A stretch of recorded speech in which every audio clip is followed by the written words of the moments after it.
One of the most inspirational, forward-looking development meetings ever to take place in Galway in the modern era was organised in September 2021 by the Galway National Park City Initiative for the benefit of the councillors and officials of Galway City Council.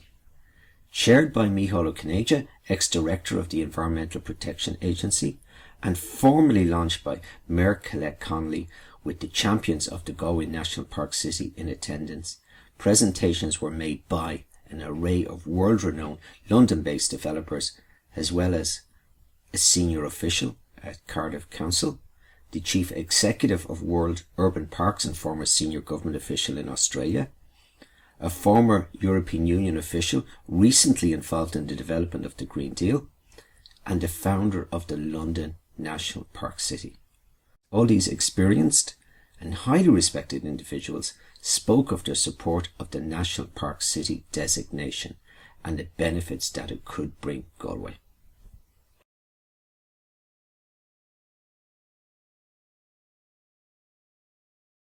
Now back to London. Martin Gettings is with us, and he was mentioned earlier, is Director of Sustainability with the Canary Wharf Group, and has done a lot of really good work in terms of sustainability and renewable energies and so on. So Martin, the floor is yours. Thank you.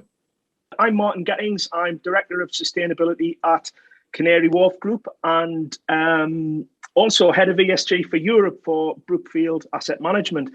And I haven't started in that role yet, but frankly, I wanted to include that because I wanted to get the notion across today that, quite frankly, we are leading commercially driven developers.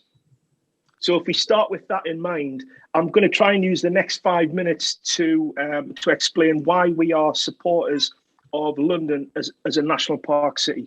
And the next slide, please, Brendan, will show a little bit of context as to who we are. We are Canary Wharf Group, and in the last 30 years, we have transformed this East End site in Europe's largest ever regeneration project. And it really has been a social, environmental, and economic regeneration. Today, we are a 128-acre mini-city with a daily working population of around 120,000 on a good day, not in the middle of a global pandemic, I must add.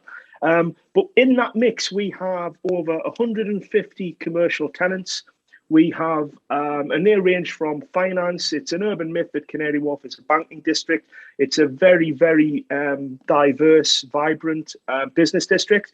About a third of our tenants are finance, about a third of our commercial tenants are tech, and about a third of our commercial tenants are media and other businesses. We have over 300 shops, bars and restaurants, and we're now moving into residential. One thing about the Isle of Dogs, there's always been residential around it, but now Canary Wharf Group has entered the residential market, and we're currently in the process of delivering around about 3,000 residential units. So we're very much evolving and changing.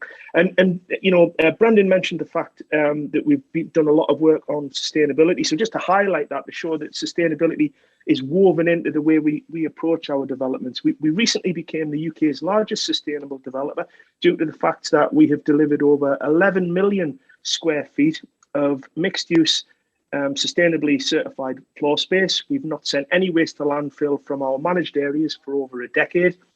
We use only renewable electricity since 2012. We've committed to net zero carbon by 2030, and we feel we're very close to nature. We're trying to smash the myth that Canary Wharf and central London is a concrete jungle. We had the first developer-led biodiversity action plan in the UK, which we launched way back in 2004. And we've supported the bid, but which is now no longer a bid, of course, for London to be a national park city since day one. And the next slide will show us, we'll start to explain why we think that. Now, one of the reasons is we believe that collaboration is strength. And we've mentioned the pandemic a couple of times this morning, but I really just want to dwell on this a little bit, not too long, because it's obviously an emotive subject. But if you think about the pandemic, the world has been in the grip of this, and for all its ills, it has had the effect of galvanizing our resilience and heightening our understanding that when it comes to global challenges, we really do stand as one. You know, some might say that the pandemic has actually started to reforge our relationship with the built environment. I mean, after all, we spend almost 99.9% of our time and our lives in the built environment in one form or another. And why don't we ask more of our built environment? That's always a question that I've asked. And it's great to see now that people are starting to realise more and more of the effects that the place can have, not only on their own health and well-being, but on local and global ecosystems. You know, we recognise that our customers, our communities, and our people are demanding more and more from us and our built environment. And this is only going to intensify in the coming months and years. Now, Canary Wharf has always been driven by collaboration. It's absolutely one of our strengths. We truly believe that the thinking and culture that we have, you know, to build this place, in fact, not just to build Canary Wharf, but as people, you know, the culture and the drive that we have to build cities is exactly the same that we need to address the climate and biodiversity crises. You know, to be bold, to be innovative, to be creative, to be passionate. This is the driving force that's got us to where we are now. And surely this is the driving force that's going to help resolve the big global challenges that we're all faced with. So we've absolutely entered a place now where climate action, well-being and resource use aren't just additional problems. They're going to be the reason that we're all in business. And that's exactly what the National Park City is all about. We all want the same thing. And the next slide shows how we align with that. So you'll all recognise the Sustainable Development Goals there. We've used the Sustainable Development Goals to really map out our 4 focus areas. And it's, you know, the Sustainable Development Goals are great. We're all aware of them, but they're just goals.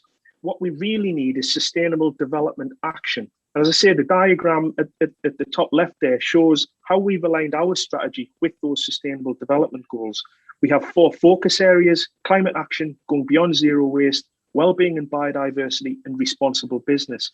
As I say, these are the focus areas that are supported by the action plans that surround them.